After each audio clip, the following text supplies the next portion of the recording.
Local government in South Africa is in crisis. In the run-up to the 2016 local elections, townships are burning. People have had enough of top-down democracy. 100 billion rands of local government budgets, our money, taxpayers' money, goes to pay councillors and officials or goes towards unauthorized expenditure. It sounds like local government is about jobs for the boys and tenders for their friends. And we don't even have a way to fire incompetent or corrupt councillors. Does any major political party have anything new to offer to fix the system? Today on The Big Debate, we hand the floor over to young people to ask the questions and here to face the heat are Executive Mayor of Johannesburg, Pakstau,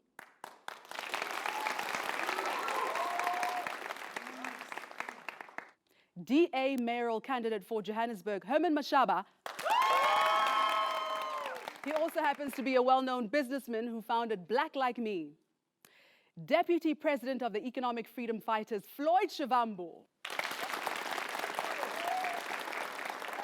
We have local government expert, Lindiwe Makunga.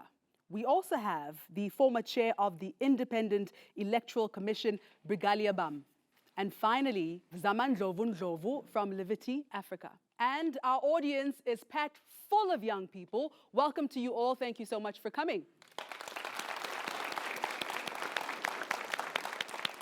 And you at home can send your thoughts on local government. You can connect with us on Facebook or Twitter.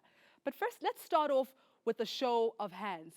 How many of our members in this audience today, below the age of 30, are registered and intend to vote in the elections? Can I see by show of hands? I don't know, that looks to me like 50% of the audience. Is it? Am I right? Yes. All right, so you've raised your hand.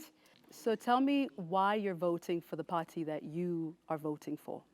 I haven't decided which party I'm voting for yet, but I think that it's very important to vote and to think of politics critically. Thank you so much.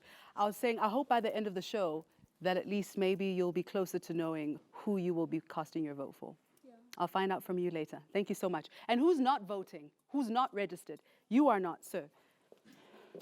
You look amazing. Stand up for me, please. Woo! Yes! Why are you not voting? I personally think that voting is like making someone rich. They all come to you when they need our votes. But once we vote for them, they are gone. All right. So politicians, you all heard that. That's a very unfortunate view from a young person here today. Before we take the first question, take a look at this. Tires burning on the streets and political killings. Violence and unrest in the run-up to the elections. Frustrations running high over a lack of services and candidates being imposed by parties from above. What is behind all this? Could it be that local government in South Africa is a means to self-enrichment for loyal party cadres expecting cushy jobs? In many cases, councillors are rarely seen and are never held accountable for delivering the services that people need, like water and electricity, libraries and sports facilities. With salary increases running above that of the average employee and paychecks of up to 100,000 rand a month, who wouldn't want to be a councillor? Jostling for positions, jostling to get onto the party lists becomes competitive to the point where, to the point of death. The present system and the ways in which candidates are appointed is not really working. But without local government infrastructure, our lives would grind to a halt. And in fact, many gains have been made for the poor. Since 1994, 5.6 million new houses have been built and provided with municipal services. Almost 90% of homes in South Africa now have piped water. Despite these gains, local governments are hamstrung by non-payment for these services and their inability to manage budgets. One of the worst performing municipalities has misspent 1.25 billion rand over 2 years. Madibeng means place of water, but here the taps run dry. 68-year-old Johanna fetches her water in this drum. Because re na le di-toilet ka mo ntlong. And ga rena metsi a gona, metsi a la ditšhila ga sa re ka nwa. Johanna walks 2 kilometers to buy her water. Ga ke batla go tlhatswa ke tshwanetse ko reka dromo file ka mo morago. For many, there is no electricity and sewage runs in the streets. Money that should have gone to build and maintain infrastructure has been misspent. Drika Kruger runs the Opcake Centre in Madibeng, looking after 29 disabled children. Life for Drika and the children she takes care of is unbearable. I think it is a real health hazard, which is actually very disturbing to me, is the fact that this water runs into the bridge drinking water. There are no jobs, no facilities, and no prospects for young people. There's no grounds, there's no parks, there's nothing that can recruit youngsters to do something rather than being on the streets. There's nothing. The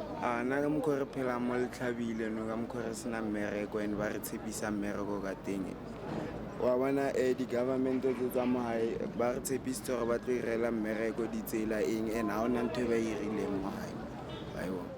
They appeal to the municipality, but nothing changes. Ba phela sharp bona le bana ba bona ba phela sharp mara rena re benefit gore batho ba phele sharp mara rena re dang ra suffer. At the end of the day I want to benefit. Like every time I'm voting, after 5 years I'm voting, mara ke benefit is. We're going to vote. We want to make a difference. This municipality is doing nothing for us. There's no use for it. We have to change it. Somehow, somewhere, they have to be changed. Let's take our first question. Mpomu Juwadi from the Joburg Junior Council. This is a question to all the panelists. Do you think that we've reached a point in our country where we no longer have trust within our political leaders? All right, Parks, I'll start with you. Well, thank you very much, and thanks to Mpo for asking that very important question. There are issues about accountability in government that we need to improve. There are issues about reporting to the people and engaging with people on a continuous basis. And those are processes that we in the city of Johannesburg and as the African National Congress we've emphasized. And we're enhancing our ward committee system so that, in fact, more constituencies are able to participate. All right, let's be real here for a second. You've nominated 28 candidates who are either convicted criminals or are facing criminal charges. How do we trust your leadership, or your choice of leader more specifically? And in fact, that's the issue that's been the issue of debate amongst the ANC members. Because some of the ANC members who've been disqualified and are protesting exactly because they've been disqualified by the ANC. Herman Mashaba, if you gain more municipalities, how can we be assured that you'll even care about all sectors of society and not just the so-called white middle class? Interesting, Mashaba. I think if you really look at us as the DA, unveiled all the candidates, 270 of them, who are going to be representing residents of Johannesburg. And you really look at that list. Fortunate enough, us as a DA, no political party in this country would come anywhere close to us when it comes to diversity. And I think what has really been interesting for me is to actually look at the number of young black citizens who are now becoming candidates, prepared to actually serve their communities. I'm here to serve you. And I'm going to really be inviting councillors who are also prepared to really serve with you.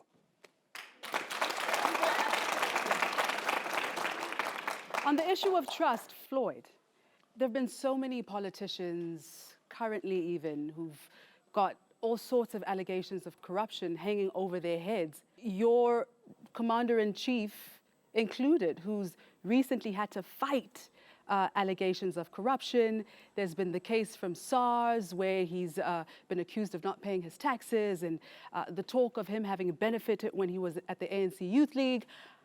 How do we know that the EFF is truly committed to fighting corruption?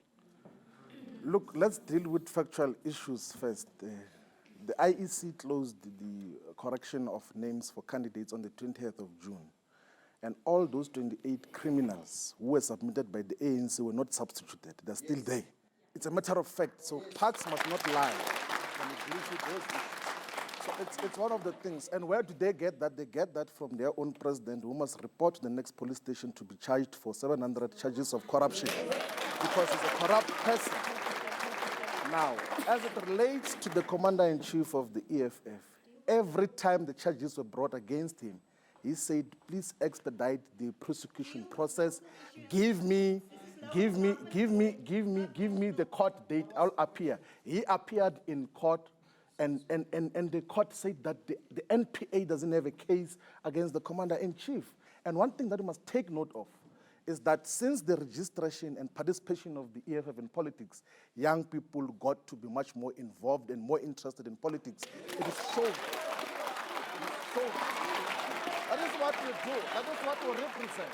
That is who we are. All right. Thank you very much. Pox, I'm going to let you respond here to the issue of particularly the convicted criminals and those who are facing charges. Let's talk about that. Let me start by saying that everybody is subjected to a process of qualifying to be a candidate.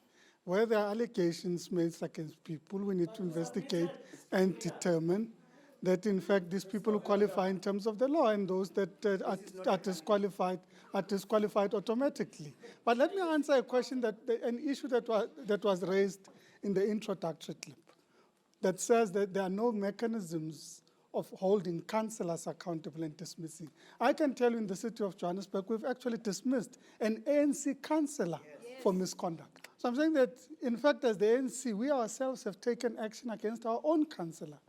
We have an integrity commissioner in the city of Johannesburg. We have an ethics committee in the city of Johannesburg. We've established an office of an ombudsman to give the public access to a mechanism of complaining to the city of Johannesburg. So we continuously find ways of improving our accountability and performance and ensuring that there's transparency. All right. Let me come to you, Brigalia Bam. How is it possible that parties can nominate convicted criminals or those who are facing criminal charges on their councillors' parties list? Most people don't know the internal criteria. Unless we have a legal system that we set for each and every party, that each and every party follows that process. And several of those things, we could include skills, we could increase the record people have, and a lot of other things. Wonderful, thank you. So, Lindiwe Makunga, what do you think about trust? I mean, is it the system of party lists? Is it parties imposing their candidates on communities, cronyism in the DA, issues of the mayoral choice in Tshwane? What's causing the mistrust? I think what's causing the mistrust is corruption. I think we aren't happy with our governments. And I think one of the processes that make us even more unhappy is our inability to have any say about who appears on those lists. We've empowered our political parties to the point where they no longer stand for us, they no longer speak for us. Zaman Ndlovu, as someone who spends a lot of time working with young people, particularly around voting matters, what do you have to say about the issue of mistrust? Yeah, that's something a lot of young people tell us. But a fundamental issue here is that voters, especially young voters, are just not heard. So there are public participation forums that are mandated by Municipal Systems Act, for example, and are part of party processes. But just because people are listening to you doesn't mean that they're hearing you. And how that's coming across is you're not listening about who people want to be a candidate. People feel frustrated because they can see how proximity to certain political parties mean that at local government level, people have access to better jobs which they can't perform. People have access to certain tenders that they can't deliver on. So it's quite a real experience, and it's mainly because young people are not heard. That's wonderful, thank you. And Floyd, how do you convince a young person to vote when they think that by voting, they are enriching your pocket? Now look, the core message of the EFF is that we are the last hope for jobs and service delivery in South Africa, because all other parties that have tried, they failed dismally. We have assembled more than 8,000 councillors for all the wards in South Africa through a democratic process that included and involved communities. Not a single meeting was disrupted. Not one person was killed, because all of them understand that this is about service. It's about giving services to the people. It's about serving the people. It's not about fighting for positions. And at the center of how we're going to govern, we're going to remove all the tendering systems because tenders are at the center of corruption. We point to corrupt practices. We expose that Parkstar who has got his wife getting tenders in the city where he's a mayor at. We speak openly about that. We do not lie about it. That is what we deal with every day. All right, I'm going to stop you right there. That is who we are. We stand by our word. Every commitment that I'm we going to make stop you right gets there fulfilled. because I have to give Parks an opportunity to respond. How do we get young people to vote, Parks, when there's a general perception that the ANC is corrupt and when we're dealing with issues of the imposing of candidates on communities? Well, firstly, let me start by saying that Floyd is telling a lie. So your wife doesn't benefit from tenders in She Tshwane? doesn't have a tender in the city of part of a Johannesburg. consortium that got a So tender she's not part of any consortium that got any tender in the city of Johannesburg. So that's a lie. Now, the second point is that the African National Congress goes through a very comprehensive process of candidate selection. And we say as the ANC, we commit that at least 50% of the candidates of the ANC are women. The second correction is that at least 20% of those candidates are young people, so that the youth can have a voice in the municipality and they can find their voice expressed in the municipality. And this is the process and the criteria that the ANC follows to be able to arrive at the list. All right. Herman Mashaba, I'll give you an opportunity to respond to these young people, particularly the ones who, about 40 or 50% or 30 of this audience who are not interested in voting because they think they'll be making you more rich. How do you respond to that? If you really look at our political system the last 22 years, particularly coming from the ANC, have really disappointed our people. At the same time, we're seeing political figures getting richer and richer by the day. I mean, also, look at a party like EFF with their president under 30 earning, 30,000 rands, but owing the receipt of revenue, 16 million rands. What we're saying as the Democratic Alliance, and something that we're doing, and we're doing extremely successful in the Western Cape, all our tenders are going to be transparent. The processes, the adjudication will be done openly and transparently. What about the proposal of councillors earning 100,000 rand a month? I mean, you don't need the money. Are you prepared to give away your salary to go towards service delivery or anything that young people need in this country? Without any doubt, if it really may be called for, because I didn't really enter this field to really make money. Fortunate enough, when New South Africa happened, I'd already made my money. And one thing I can really promise the voters of Johannesburg, all the candidates who are going to really serve with me, all of us are going to really have performance contracts on day one. If you're not going to deliver, you're going to be out because you're going to be letting the citizens of the voters of Johannesburg down. All right. That is the commitment that I'm giving to the people of Johannesburg. And we'll remember that commitment on the big debate. Absolutely. You can hold me. I'm prepared anytime to really sign. Are your councillors prepared to live in Alexander? Do they live there now? Every councillor that is on our list lives in our communities, and they are going to be serving those communities. So when we return, some political comedy, you're watching the big debate.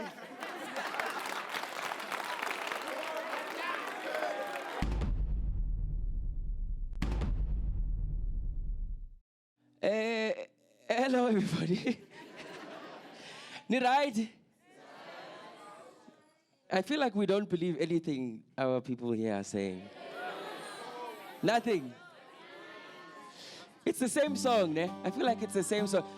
I appreciate what Mashaba said, is that, Father Floyd, is that your party at least is coming with a new song. The land is mine, you need to give it up. No compensation, it belongs to us. The land is mine. Aye, come down. Is that the good one? But I feel like it is the same song. The DA, I see the DA is here trying. They're trying, guys. Because we know what happened last time. At least they've come back from last time. You remember? Helen Zilla had a little meeting with Mambili Rambili from Mafon to be the presidential candidate, to be the blackface for the Democratic Alliance.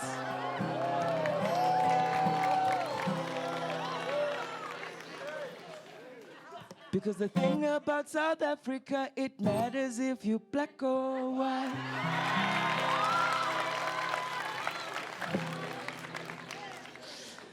ANC's here singing the same song, but I'm very surprised that the ANC is still campaigning. Our president, because our president is under pressure. You guys put our president under pressure, guys. He's out there singing his own song. Dimanandi zibuzuguti zaitoli mali. Dimanandi zibuzuguti zaitoli mali. Abelung but you pay back the money.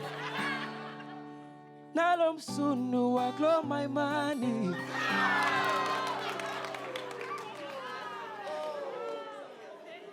Difonelu kuptaka penduli. Dance and Johnny.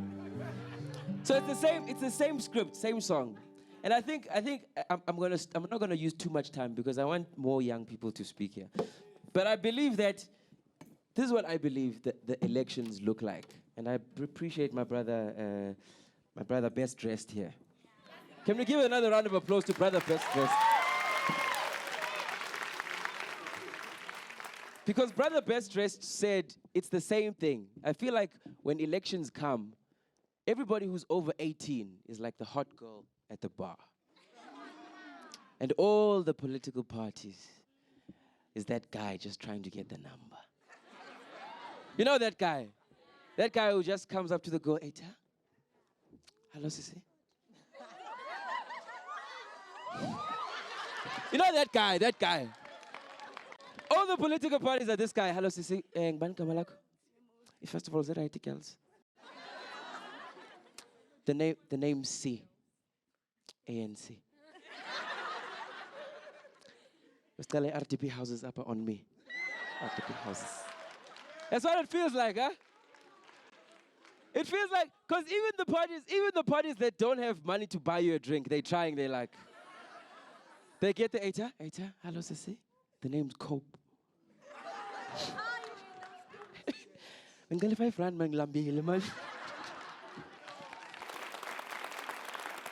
Welcome back to the big debate on local democracy. Another round of applause, ladies and gentlemen, for Tats and Gonza.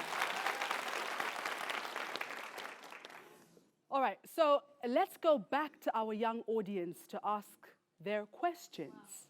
Ruth Maila from Afro Combs College, where are you? I would love to ask that what plans do they have to reforming the councillors' budgets and make them responsive to employment and training? All right, so I'll start with you, Floyd, on this particular question because you guys don't have any experience in creating jobs. What's your plan? Now, look, our approach is that we must have ward-based budgeting, that in each and every ward, like if it's Johannesburg, we must go to all the 135 wards and check what are the immediate things that have to be dealt with there. We say in our manifesto that there must be an economic activity in each and every ward, which is initiated by the people there so that they are able to help themselves get jobs because there can't be common solutions for all the wards. The wards in Sandton and in Orange Farm do not have the same interest. So the ward-based budgeting is going to have direct impact on the lives of the people. That is why we say that, like, give us an opportunity. We do not just make empty promises. We make commitments, and everything else that we say is going to happen is going to happen. The jobs are going to be galore under the EFF. Give us an opportunity, South Africa. Thank you. Thank you very much. So, Parks, every year the ANC promises to create more jobs. Do you have a new plan? We run the most comprehensive youth development program in the country, the Vulindlela Jozi program. And through Vulindlela Jozi, we've invested in the current financial year 150 million. We've committed another 150 million in the new financial year to continue implementation. And the first thing is about breaking down barriers to entry. So through Vulindlele Jozi, for example, we currently have in our libraries young people that are studying for internationally accredited courses in terms of the massive open online varsity program that we have in the city of Johannesburg. So young people that did not have access to university education now are using municipal infrastructure to gain access to university education. I'll give you a chance to respond, Floyd. Herman Mashaba. So let's talk about the DA. Now that we've established that you don't need the money, what are you going to do with the money? I think, as a mayor, my responsibility, I think the first thing that I will really do when I take over this administration is first to make sure that I have a professional civil service. So I have to ensure that I immediately do an audit of all the senior positions to ensure that I have people who are going to be there to really serve with me, to serve people of Johannesburg. Secondly, I need to make sure that we produce entrepreneurs, because for us to arrest unemployment and grow this economy, the economy is not going to be grown by the government, and it's not going to be grown by big business. We A need young person entrepreneurs. asks, what about the land? You know, what we'll do is, as government, one thing that I'm committing and I'm pledging to people of Johannesburg, title deeds issue. A lot of our people today been living in the city for the last 50, 60 years. I'm going to really speed up giving them real title deeds to their properties. Because when people own land, they own their own homes. That's when you begin to enrich people. He speaks about title deeds. Title deeds are the people who have got land occupied. The people in Johannesburg do not have land at all now. In Straitla, in Tembelile, in Freedom Park, in Elas Mtswaledi, everywhere, they do not have land. And the question is, how do we utilize the municipal power and functions to take the land and give to our people? Give bulk services, those that can build houses for themselves, they do that. That is what the EFF talks about when we say we're going to take the land and give to the people. For recreational purposes, for residential purposes, for industrial purposes.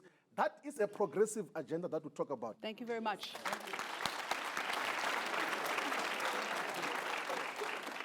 So I'd like to just find my way in here. There's a young man at the back who has had his hand up for a very long time. I'm Debo Denyane. I find it so sad and dissatisfying to see three men bickering over who's got money, who does not have money. Number two, Parkstar, who talks about creating jobs, both Vulindlela and also not. My next door neighbor, and I can prove it also. My next door neighbor applied for an EPWP, those expanded public works things. He never got the thing because he's not an ANC card carrying member. Number three, it's a challenge to the three of them to really say, if they say they're here to serve the public, they're not here to serve their own pockets. I challenge them to take 90% of their salaries and give them to worthy community causes to see if they really mean business when they say they're in the business of helping people. Let them pledge 90% of their salaries every month to worthy youth community causes and see if they really mean what they mean. How many people think 100,000 Rand is suitable for a councillor to earn per month? And how many people think not? You do not think that 100,000 Rand is what a councillor should be earning a month. I need to give the leadership an opportunity to respond. Floyd. Parks says that they have allocated 150 million rands for youth development in Johannesburg for a project there. Johannesburg has got a budget of more than 50 billion rands. And he wants to come here to celebrate 150 million. That is why it explains the highest levels of unemployment that defines the youth here in Johannesburg and the whole of South Africa, because it's a side issue that, just give some few young people some training programs, they will be fine. And there's no commitment to changing that. Is that true, Paul? It's the reality. It's not more than 1,000. He says that there is no commitment. There's no commitment to transformation of the economy in a way that is going to provide sustainable jobs for our people. Mr. Shivambu, what about the issue of giving up your salary? Yes, that is an issue I wanted to deal with. Current, it's on public record in Parliament, right? I've adopted personally more than 200 school children whom I have given textbooks, all of them, and study guides, whom I have given school uniforms, whom I've given computers, whom I've on Monday, the winter schools for those schools that I've adopted is starting because of the money which we earn in Parliament and contribute to the people. I'm going to stop you right there. Thank you very much. What is your name? My name is Loiso Masuku. Two things. the gentleman in front of me in a red beret is talking about work that he does, but he does not speak about the society that he's not taking care of, his own children. He does not pay his own grant support for his own children. Number two, Floyd is speaking about locally producing everything. If that is the stance of the EFF, they must lead by example. We must be able to come to a point where then, first of all, if he can surrender his Louis Vuitton shoes, it can be a start in the right direction. But lastly, over 4 billion has been invested in developmental projects for young people. If he has been doing his research, he would know that the city is doing that. So he must continue to do research and check things properly. Thank you very much. I don't think it's fair to ask him if he wants to give up his Louis Vuitton shoes, but I will give Pakstow an opportunity to respond. Let me say, and the point that was raised about party affiliation and access to opportunities is an issue that we've responded to proactively as the ANC. So, for example, when you register for Vulindlele Jozi, you register on a Mobi site. It is administered by Harambe, which is a not-for-profit organization, so that you reduce the extent to which people can actually influence the participants in the program. We remove the subjectivity from the process. The second issue is that, it's very important to understand how a municipality functions. Because part of the 54 billion rands that we talk about, actually a lot of it includes bulk purchases. Because you have to buy electricity to be able to sell electricity. You have to buy bulk water to be able to do that. You have to maintain landfill sites. You have to be able to maintain your roads. You have to be able to build your roads. So the municipality is a comprehensive institution that provides a comprehensive set of services. And I'm saying to you that this program, Vulindlele Jozi, is considered internationally to be the best, alongside that of Toronto, in terms of youth development policies that we're implementing in the city of Johannesburg. So you're watching The Big Debate with me, Mashaba Ndlovu. When we come back, we'll get more questions from the young people here in the audience, and we're going to be talking about issues around local government. Stay with us.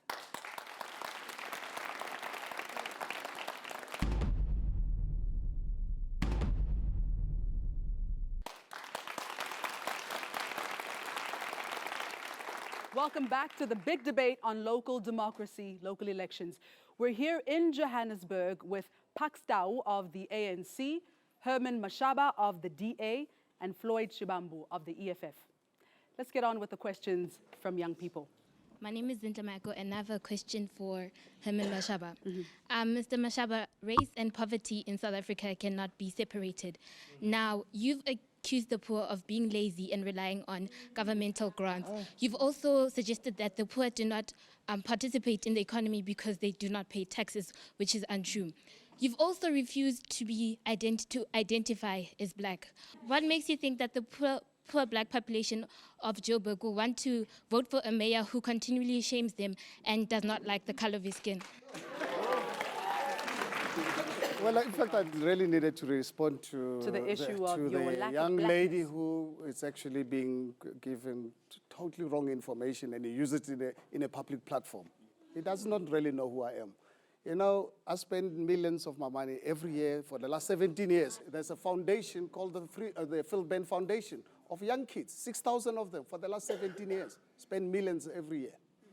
Poor communities, I work with them. Put my money, I don't just really talk. And it's something that I've been doing for the last 17 years, not something that I just started yesterday when I took over this mayorship. So I don't understand what she says about the mayor, poor people are poor, because that program is actually about really giving our kids life skills. And it's proven it's one of the best run NGOs in this country. I've been the chairman of that organization until a few months ago when I resigned because of this current position. That's the first thing that I think. Is it true that you said you don't want to be referred to or called black? Let me read that. Okay, I'm going to ask you for a second. Where did you get this information? Let me respond to that one. I read it in an article. I can't confirm the newspaper. I read it online, in an online article. Yeah, no. When we mislead our people like this because of, it's really unfortunate. I made the statement, and I'm making the statement What did even you now. say, sir? I made the statement when I accepted this responsibility to be the mayor. I was asking a question about black economic empowerment.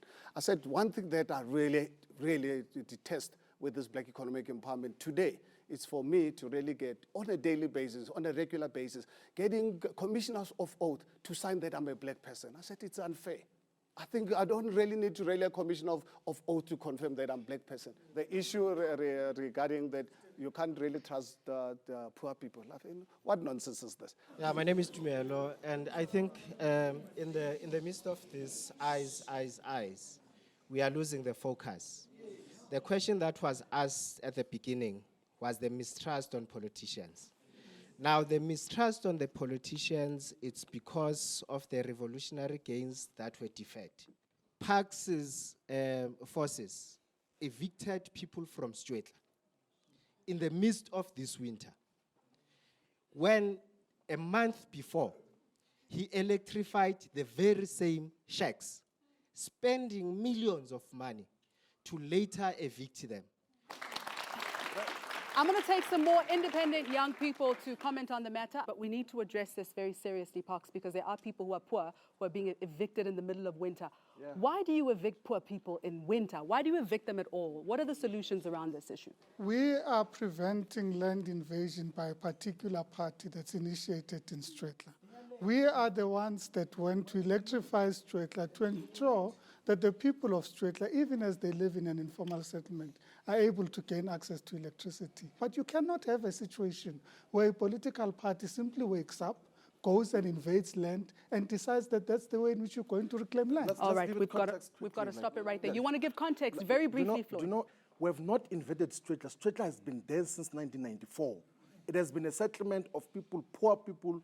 When it's rainy seasons, they are taken by the Jackskay River. Most of them die because there's no space. It's a spaceless space. Like it's a chaos in Stwetla. And now, Parks electrifies that area. Now in June, he goes to violently remove those people who have just given electricity now. What is sense in that? All right, I'm going to come to this young lady. Please stand up for me and tell me your question. Hi, my name is Okuhle. It's not a question, I'm just really boggled by the fact that 3 grown men are busy telling us their dirty laundry as opposed to telling me what they're going to do for the local government. And as much as this is really interesting and soap opera-like, I don't want to hear about it. What I want to hear is what you're going to do for me as the youth. What are you doing, as opposed to telling me that someone's giving his wife a tender and he's not paying his maintenance and so forth. I don't care. Thank you very much. I'm going to come to you. I've noted your hand. You've had your hand up for quite some time. You guys have these things with us, these debates, once every 5 years. You use us for that short period before elections. What happens to us in between the 5 years in between the elections? Why do we get ignored? Why are our voices ignored once you've achieved your goal? Can we stop being used and pushed aside like dirt and then used again when you need us? You are there for us, not the other way around. We're not there for you.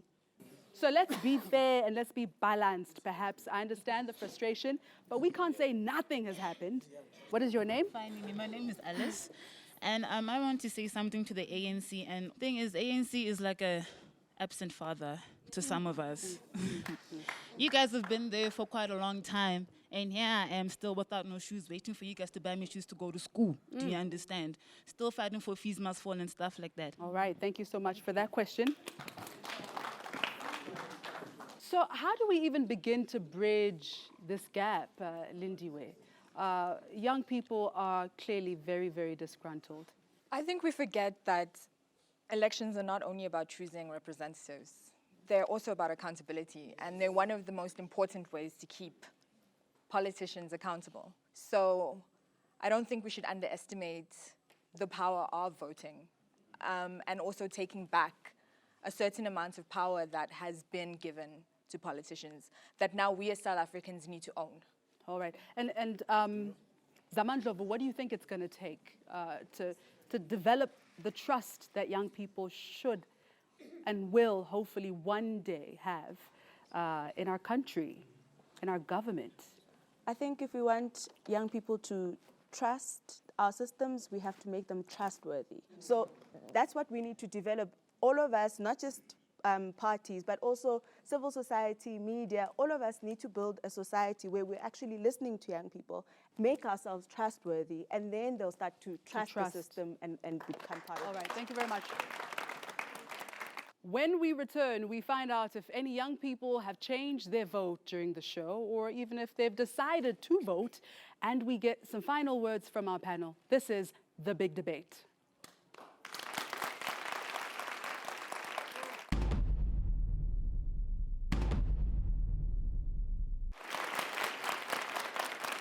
Welcome back to The Big Debate. I'm Mashaba.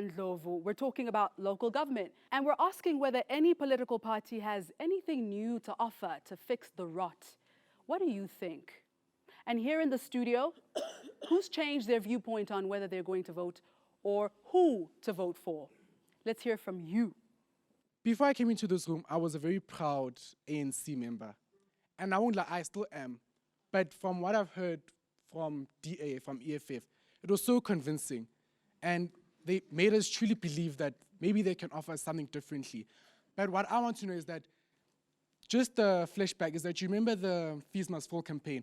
DA, ANC, and EFF, SRC leadership at WITS worked together. And with them working together, they achieved what they wanted. Will the time come where you guys, all the political parties, will work together and not tell each other bad things? That's a great question. Thank you so much. We will give them an opportunity to respond. I mean, will that ever happen anytime soon? Is there an intention to work together towards building this country? We need democracy, and I think democracy would really require competition. I think we don't have to really compromise on our democracy. All right. So therefore, competition is healthy for any nation. Okay, all right, there we have it. Yes, ma'am, please stand up for me.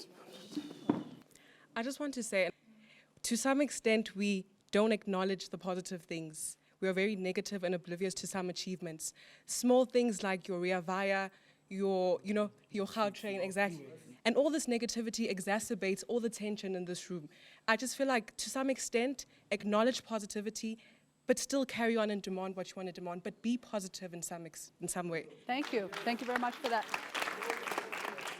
Yes, ma'am, please stand up. What's your name? My name is Notando, and I'm not in any part of any political party, but I came here hoping that I will get an insight on who can I vote for. The ANC, they're preaching the same story they've been preaching.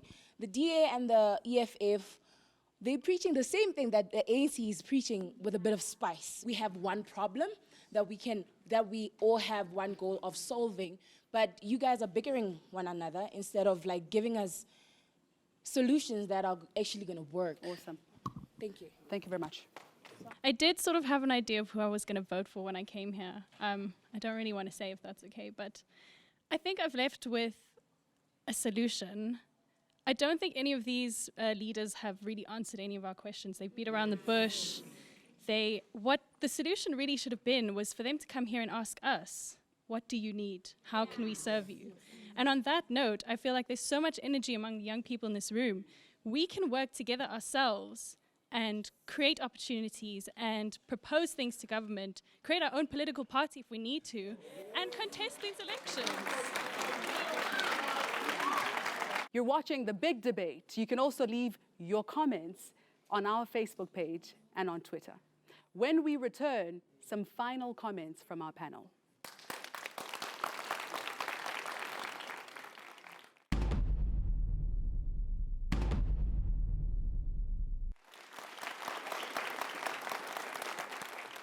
Welcome back to The Big Debate on Local Democracy. I'm Mashaba. Let's hear the last word from our panel.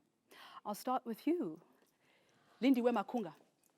Well, I think it's very important, especially as local elections come up and the stakes become higher and violence becomes inevitably more widespread, that we try and rise above partisanship. To a certain extent, I disagree with Mr. Mashaba that competition and democracy are more important than cooperation in the aim of an objective. So can we not lose sight of the fact that this is about service delivery at the end of the day, and people are dying because of service delivery. So bickering about partisanship and political parties and who's not paying maintenance, it's not going to get us what we need as citizens. Thank you very much. Zaman Ndlovu, briefly, your final thought, please.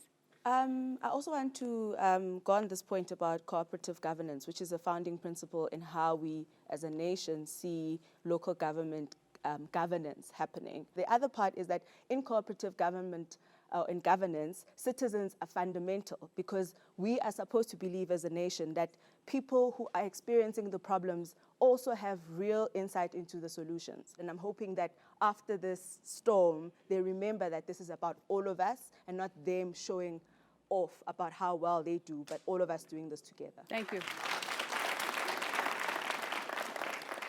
All right, Brigalia Bam. I'd like to say to the young people who are sitting in this room that voting is your right as a citizen of this country. If you stay away from voting, you don't solve any problems if you sit at home and sulk. And that's very important for people to respect that in order to build democracy and in order to see a transforming South Africa, then you must participate. Many people were deprived of the right to vote. And I hope you will honor the sacrifice that was made by many people before your time, that you are recognized as citizens of this country. Thank you.